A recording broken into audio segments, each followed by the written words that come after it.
Hello everyone, কেমন আছো তোমরা সবাই? আশা করছি সবাই খুব ভালো আছো। আমি কিন্তু বেশ ভালো আছি।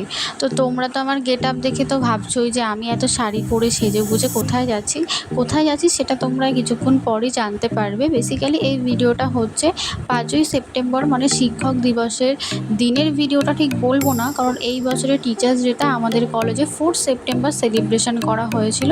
তো সেই কারণেই আমি শাড়ি টাড়ি পরে রেডি হয়ে চলে গেছিলাম কলেজে। আর কলেজে পৌঁছে দেখা হয়ে গেছিলো পিয়ালির সাথে। বেসিক্যালি পিয়ালি কিন্তু আমার জন্য বাইরে ওয়েট করছিল। তো তারপরে দুজন একসাথে মিট করে চলে যাচ্ছিলাম কলেজের ভিতরে গিয়ে দেখি তিথি, বর্ষা ওরা দুজনে এসে রেডি হয়ে চলে এসেছিলো। আর মারিয়া তখন এসে পৌঁছায়নি। তার জন্য আমরা একটু ফটো সেশন করে নিচ্ছিলাম, মানে ফটো আর ভিডিও তুলে নিচ্ছিলাম, কারণ 12টা থেকে কিন্তু আমাদের অনুষ্ঠান শুরু হবে। তারপরে চলে গেলাম কলেজের একদম ভেতরে। এখানে আমরা অ্যাটেন্ডেন্সের জন্য সবাই খাতাতে সাইন করে দিচ্ছিলাম। তো সাইন কমপ্লিট করে এখন আমরা চলে যাব সেমিনার হলে, মানে 3 তলায়। তো দেখো আমরা কিন্তু সেমিনার হলে চলে এসেছি। আর সেমিনার হলটার ভেতরে কিন্তু ডিএলএড ফার্স্ট ইয়াররা কিন্তু খুব সুন্দর করে সাজিয়েছিল। এবার যেহেতু আমরা প্রাক্তনী হয়ে গেছি, মানে বলা যেতে পারে আমাদের পরীক্ষা কিন্তু শেষই হয়ে গেছে, মানে প্রাক্তনী হয়ে গেছি, তো ওই কারণে আমরা বেশি আর হেডেকটা নিইনি।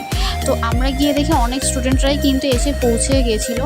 তো আমরাই একটু আর কি সবার লাস্টেই ঢুকেছিলাম। তো যাই হোক আমরা কিন্তু বসে গেছি চেয়ারে। তারপরে এখানে একটু অনুষ্ঠান শুরু হচ্ছিল আর আমরা পিছনে বসে একটু আড্ডা নিয়ে দিচ্ছিলাম।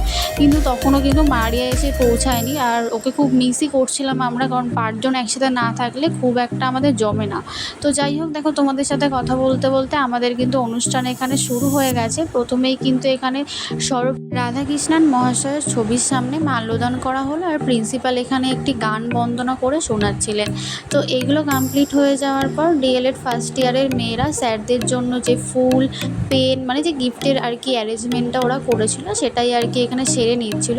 মানে প্রত্যেকটা আমাদের কলেজের যে প্রত্যেকটা স্যার ম্যাম আছে, এমনকি ম্যানেজমেন্টের দায়িত্বে যারা আছেন, এমনকি স্টাফ যারা আছেন, তাদের সবাইকেই কিন্তু এখানে সম্মানিত করা হলো। তারপরে একে একে শুরু হয়ে গেল আমাদের অনুষ্ঠান। তো প্রথমে শুরুতেই ছিল একটা উদ্বোধনী সঙ্গীত শুরু করে।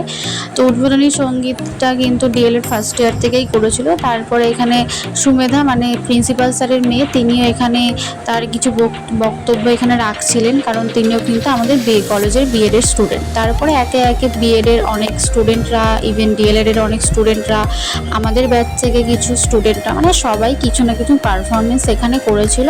আর আমরা সেটা মজা নিচ্ছিলাম, কারণ আমরা তো অকম্মান ঠিকই, আমরা কিছু পারবোই না। তো যাই হোক এখানে কিন্তু নাচ গান আবৃত্তির সাথে কিন্তু স্যার ম্যামদের মূল্যবান বক্তব্যও কিন্তু ছিল। তো দেখো, তোমাদের সাথে তো আমি অরিজিনাল ভিডিওগুলো শেয়ার করতে পারবো না, মানে অরিজিনাল ভয়েস বা ধরো অরিজিনাল গানগুলো, কারণ সেগুলো দিলেই এখানে কপিরাইট দেবে। তো সেই কারণেই তোমাদের কাছে আমি একটু অল্প অল্প করে দেখানোর চেষ্টা করছিলাম। তো প্রোগ্রামটা কিন্তু আজকে আমাদের 1 ঘন্টা থেকে 1.5 ঘন্টার মধ্যেই রাখা হয়েছিল, কারণ যেহেতু আমরা প্রাক্তনী হয়ে গেছি আর তাছাড়াও স্টুডেন্টরা একটু কমই ছিল এই সময়, কারণ এই টাইমটায় না অনেকেরই তোমার কম মাইন্ডের কিছু চাকরি বাকরির পরীক্ষা আর কি চলছে, ওই কারণে স্টুডেন্টও কম ছিল। তো ওই জন্য ছোটো করে যেটুকু যা পালন করা হয় আর কি। তো যাই হোক আমরা তো এখানে অনুষ্ঠানগুলো দেখছিলাম, তো তোমরাও আমার সাথে সাথে একটু অনুষ্ঠানগুলো দেখে নাও, কারণ পুরো অনুষ্ঠানটা তোমাদের সাথে শেয়ার করা সম্ভব নয়, তাই তোমাদের জন্য একটু ছোটো ছোটো। তো এরই মধ্যে তোমাদের একটা কথা বলেই রাখি, তোমরা তো জানোই যে আমি কিন্তু ডিএলএড করছি। আর ডিএলএড কিন্তু আমার সেকেন্ড ইয়ারের এক্সাম কমপ্লিট হয়ে গেছে, মানে রিটেন এক্সামটা কমপ্লিট হয়ে গেছে, এখন শুধু ফাইনাল টিচিং এক্সামটা বাকি আছে। তো তোমাদের সামনে যেহেতু আমি বিএড করছি, তো তোমরা তো ভাবতেই পারো যে বিএডের কথা কেন বলছি। বেসিক্যালি আমাদের কলেজটা কিন্তু বিএড এবং ডিএলএড দুটো কোর্সই কিন্তু আমাদের এই কলেজে হয়, ওই কারণে আমরা বিএড ডিএলএড একসাথেই কিন্তু সমস্ত প্রোগ্রামগুলো অ্যারেঞ্জ করি। আর আমাদের বিএড হোক বা ডিএলএডের স্যার ম্যাম হোক, তারা কিন্তু কোনো ভেদাভেদ আমাদের মধ্যে করে না, তারা সবাইকেই কিন্তু সমচোখেই দেখে।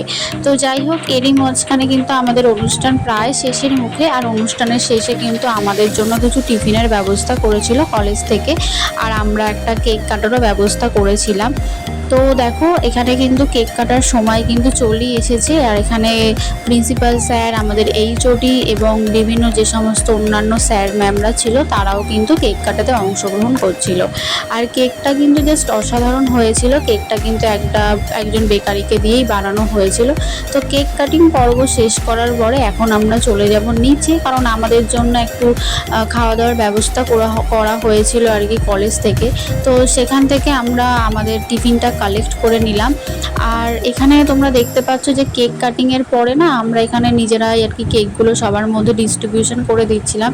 আর পিয়ালি যেহেতু স্টেজের নিচে ছিল, ওই কারণে আমি বারবার করে পিয়ালির জন্য কেকটা এনে দিয়েছিলাম। আর কেকটা আমি নিজেও অল্প খেয়েছি আর পিয়ালিকেও খাইয়েছি, কারণ আমার আবার তোমরা তো আমার ভিডিওতে দেখেছোই বা পিয়ালির ভিডিওতে দেখেছো যে দুজনকে না খাইয়ে দিলে খুব একটা ভালো লাগে না। তো যাই হোক, দেখো আমরা কিন্তু সবার টিফিন আমরা পেয়ে গেছি। এখন চলো আমাদের বাড়ি ফেরার পালা। বাড়ি ফেরার সময় দেখি হঠাৎ একটু বৃষ্টি নেমে গেছিলো, ওই কারণে পিয়ালি আর আমি ছাতা মাথায় একটু ঢং করছিলাম আর কি। আর আজকে আমি যাব পিয়ালির সাথে হাবড়াতে, কারণ হাবড়াতে আমার কিছু কাজ ছিল। তো হাবড়ার কাজটা মিটিয়ে তারপরে আমি আবার ট্রেন ধরে চলে যাব অশোকনগর। তো যাই হোক, আজকের ভিডিওটা এই পর্যন্তই। ভিডিওটা যদি ভালো লেগে থাকে অবশ্যই চ্যানেলটা লাইক, কমেন্ট অ্যান্ড সাবস্ক্রাইব করতে ভুলো না। আর এরকম ভিডিও যদি পেতে হয় তাহলে অবশ্যই আমার চ্যানেলটা তোমরা সাবস্ক্রাইব করতে থাকো, আর এভাবেই আমার পাশে থেকো তোমরা। তো চলো টাটা, দেখা হচ্ছে নেক্সট কোনো ভিডিওতে। আর হ্যাঁ, আজকে আমাকে শাড়ি পরে কেমন লাগছে সেটা অবশ্যই কমেন্ট করে জানিও। তো টাটা।